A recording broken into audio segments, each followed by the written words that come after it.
બિહારના ભાગલપુરમાં ગંગા પર બનેલા પુલ ડૂબી ગયો હતો,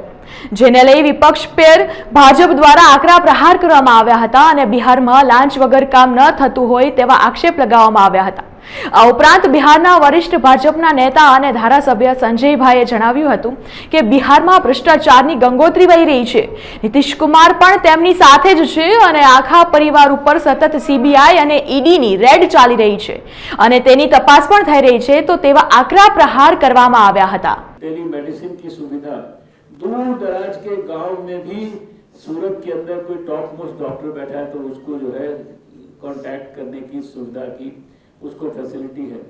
इतनी इतनी महंगी ये सारी चीजें मैंने जो व्यक्तिगत महसूस किए, अनुभव किए, जिनके अंदर प्रधानमंत्री के विजन को मैंने डायरेक्टली अपनी आंखों से देखा है, उसको गहराई को महसूस किया है, उनका मैं आपसे जिक्र कर रहा हूँ कि इतनी महंगी महंगी दवाइयाँ मिलती थी, जबकि जेनरिक अच्छी दवाइयाँ जो है वो अगर लोगों के लिए उपलब्ध कराई जाए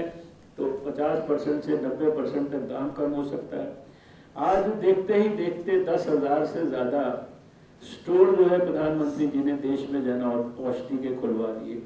लोगों के लिए अगर हार्ट अटैक हो जाए और स्टेंट डालना पड़ जाए तो लोगों को जो है 2-2 लाख रुपया 3-3 लाख रुपया खर्चा होता था। आज कुछ हजार के अंदर जो है वो स्टेंट डल जाता है, किसी का घुटना रिप्लेस हो जाता है। और कोविड काल के अंदर मैंने देखा कि कितनी गहराई से इस देश के लोगों को उनके प्राण की रक्षा के लिए कैसे ऐसे साइंस एंड टेक्नोलॉजी मिनिस्टर, हमारे बायोटेक्नोलॉजी के अंदर साइंटिस्ट को कैसे आपने देखा कि इवन जो दवा जहाँ वैक्सीन बन सकती थी उन जगहों पर स्वयं प्रधानमंत्री जी ने जा जाकर जो है साइंटिस्ट को इंस्पिरेशन दिया और रिकॉर्ड टाइम के अंदर 1 साल से भी कम समय के अंदर वैक्सीन को बनाकर और 35,000 करोड़ रुपया केवल इस बात के लिए आज हम और आप यहाँ आराम से बैठे हैं, मास्क लगाने की जरूरत नहीं है। वो इस वजह से है कि हमें आपको सबको 1 डोज 2 डोज और इवन बूस्टर डोज भी जो है वो इस देश के अंदर निःशुल्क जो है उपलब्ध कराई जा चुकी है। एक के बाद एक हेल्थ, क्योंकि लोगों के लिए जो सबसे इम्पोर्टेंट चीज होती है, सबसे बड़ी उनके लिए उनकी स्वास्थ्य की रक्षा होती है। स्वास्थ्य की रक्षा के लिए सबसे इम्पोर्टेंट आदमी एक डॉक्टर होता है। तो एक तरफ स्टेट ऑफ द आर्ट अस्पताल एम्स जो है 6-7 एम्स होते थे, आज जो है 23 एम्स हमारे देश के अंदर। तो सरकार की हर स्कीम के अंदर जो भी सहायता मिल सकती है मिलती है, स्कॉलरशिप से लेकर और सरकार की दूसरी अनेकों योजनाएं, सबका पैसा जो है एक बटन दबाकर जो है वो गरीब आदमी के खाते में पहुंच जाता है। 1000 दिन से कम समय के अंदर उन्होंने इस देश के अंदर सबको घर में जो है उन 18,000 गांवों के अंदर जहाँ 75 साल से लोग 70 साल से अंधेरे में रहते थे, उन्होंने बिजली पहुंचा दी। और जिस तरह से उन्होंने पिछले 9 साल में मैंने व्यक्तिगत तौर पर महसूस किया, मैं स्वास्थ्य मंत्री रहा, मैं साइंस एंड टेक्नोलॉजी मिनिस्टर रहा, मैं एनवायरनमेंट मिनिस्टर भी रहा और मैं अर्थ साइंसेस का मिनिस्टर भी रहा। कैसे वो छोटी छोटी चीजों को गाइड करते थे और गाइड करके मॉनिटर करते थे। कभी कोई सोच नहीं सकता था कि आयुष्मान भारत जैसी योजना इस देश के अंदर, जिसमें 55-60 करोड़ लोगों को हिंदुस्तान में जेब में फूटी कौड़ी ना हो तो भी देश के 28-29 हजार top most state of the art अस्पतालों के अंदर, वो किसी भी अस्पताल के अंदर कहीं पर भी देश के अंदर कहीं रहता हो, कहीं काम करता हो, कहीं बीमार पड़ जाए और किसी भी अस्पताल में वो घुसकर 5 लाख रुपए तक का अपना इलाज करा ले और उसकी जो है लाइव मॉनिटरिंग जो है वो कंप्यूटर के ऊपर जो है दिल्ली में बैठ के, मुझे ऐसे हेल्थ मिनिस्टर उसको दिल्ली में बैठ के भी मुझे देखने का मौका मिलता था कि एक पेशेंट इस समय आज एडमिट हो गया और आज वो 2 दिन के बाद जो है उसका अभी ऑपरेशन की तैयारी हो रही है, 5 दिन के बाद उसकी छुट्टी हो गई।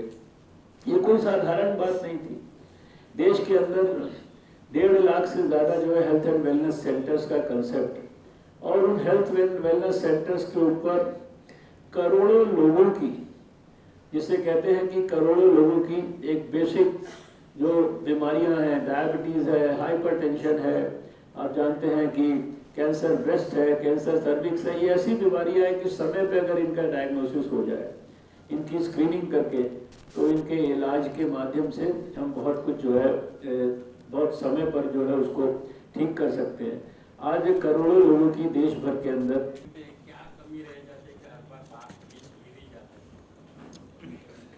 अभी जो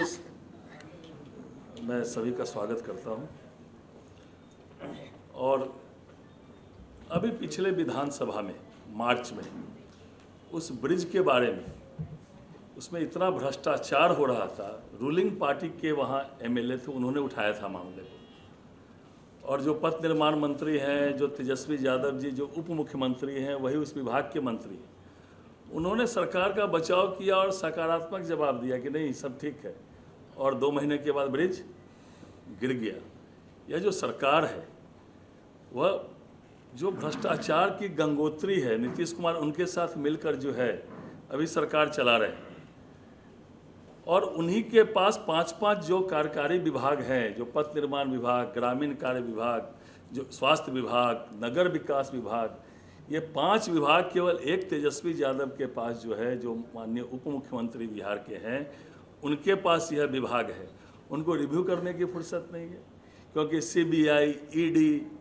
जितना भ्रष्टाचार इन लोगों ने किया है, इनके परिवार ने किया है, तो सीबीआई और ईडी के चक्कर में ही घूमते रहते हैं। तो यह, और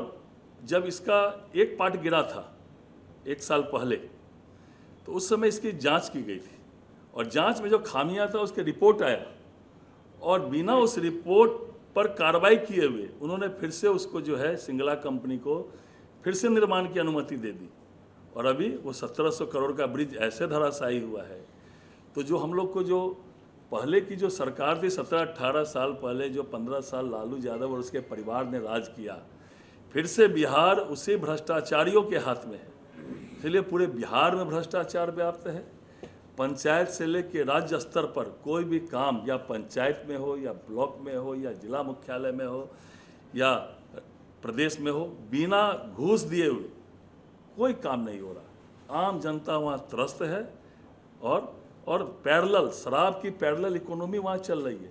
शराबबंदी देखने के लिए बिहार में है, दिखावट के लिए बिहार में है, लेकिन पैरेलल इकोनॉमी शराब माफिया की चल रही है। आप लोग को आंकड़े होंगे, कई लाख लीटर शराब पकड़े जा रहे, ट्रक के ट्रक शराब पकड़े जा रहे हैं। तो शराब माफिया पैरेलल इकोनॉमी बिहार में खड़ा किया हुआ है। ये सरकार जो है फिर से वही लालू राबड़ी का जो जंगल राज था, उसी के साथ मिलकर सरकार चला रही है। इसलिए वहाँ भ्रष्टाचार की गंगोत्री है, और लगातार पुल गिर रहा है, अस्पतालों की वही खराब हालत हो गई है, सभी जगह यही हालत है। अब तो अगर राज्य के मंत्री की यह सोच है कि वो बनाए और कोई धक्का दे के गिरा दे, तो ये तो उनके मानसिकता पर ही पता चलता है कि एक राज्य सरकार के मंत्री जो उप मुख्यमंत्री के भाई है, उसी परिवार के लोग हैं। ये उनकी मानसिकता, उनका जवाब जो है, उनको कार्रवाई करनी चाहिए। हम लोगों ने कहा है, मांग किया है, आप स्वतंत्र एजेंसी से इसकी जांच कराइए, सीबीआई से जांच कराइए, या न्यायिक जांच कराइए, इसकी जांच होनी चाहिए। ये 1700 करोड़ का ब्रिज ऐसा गिरा जैसे लगता है कि हवा में जो है कुछ पेड़ पौधे पत्ते गिर रहे हैं। आप लोगों ने, सभी लोगों ने सोशल मीडिया में देखा है। इसीलिए जो है इसकी न्यायिक जांच होनी चाहिए, या सीबीआई इंक्वायरी होनी चाहिए, और जो भी लोग हैं इसमें बक्से नहीं जाने चाहिए। हम लोग को संदेह है कि सही जांच होगी। अगर कोई वहाँ की सरकार के द्वारा कोई जांच होने वाली है, तो वो जांच तो पहले भी हुई, उस पर कार्रवाई भी नहीं की। इसीलिए जो है वहाँ भ्रष्टाचार व्याप्त है, और तेज प्रताप जी को हम लोग गंभीरता से नहीं लेते। આવા જ અવનવા વિડીયોઝ માટે अब तकની ચેનલને સબસ્ક્રાઇબ, લાઇક અને શેર કરતા ના ભૂલશો। આ જ રીતે જોડાયેલા રહો अब तक સાથે।